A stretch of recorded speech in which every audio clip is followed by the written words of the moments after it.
योजनाओं के बारे में चर्चा होती है, उनकी प्रगति जानी जाती है। आज उसकी बैठक थी और उस बैठक में एक सदस्य होने के नाते हमने हिस्सा लिया था और केंद्र की तमाम योजनाओं पर चर्चा हुई और इस बात की भी चर्चा हमने किया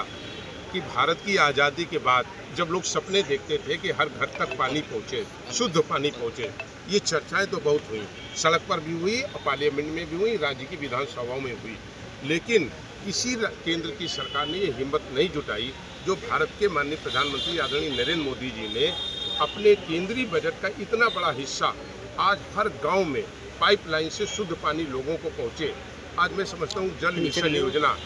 केवल भारत के लिए नहीं, दुनिया के लिए एक सबक है। वो भारत देश जो लंबे समय तक लोगों को शुद्ध पानी नहीं दे पाया, उसको साकार करने का काम भारत के माननीय प्रधानमंत्री और भारत सरकार ने किया और मैंने इस बैठक में मांग किया कि ये धन्यवाद प्रस्ताव जो मैंने प्रस्तुत किया है ये भारत के प्रधानमंत्री तक जाना चाहिए। वहीं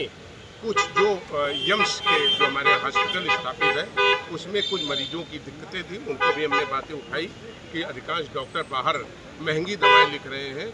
और अंदर जो हॉस्पिटल खुले हैं वो लगभग बंद रहते हैं, मेडिकल स्टोर, उनमें दवाई उपलब्ध नहीं रहती, जिससे कहीं ना कहीं आज जो मरीज हैं वो परेशान होते हैं। वहीं पर NHAI द्वारा जो रायबरेली प्रयागराज सड़क बनाई जा रही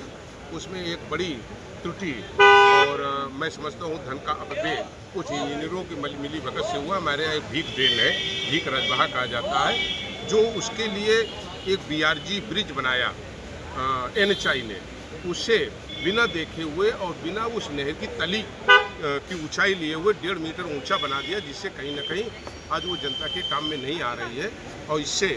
कहीं ना कहीं सरकारी धन का अपव्यय हुआ। हमने कहा इसकी भी जांच करानी चाहिए और जिससे जलमग्न हो गए 15-16 गांव, उसके ब्रिज को ठीक कराया जाए। राहुल गांधी ने क्या कुछ योजनाओं के बारे में बताया?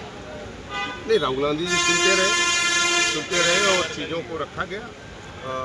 जैसे मैंने कहा कि उज्ज्वला योजना जो कम से कम आज गरीबों को उसने एक गैस सिलेंडर भारत सरकार और माननीय प्रधानमंत्री जी देने को कहा है, इसमें धन्यवाद देना चाहिए, लेकिन हमें लगता है कि उसमें कंजूसी की गई, इस पर भी धन्यवाद उनको भेजना चाहिए।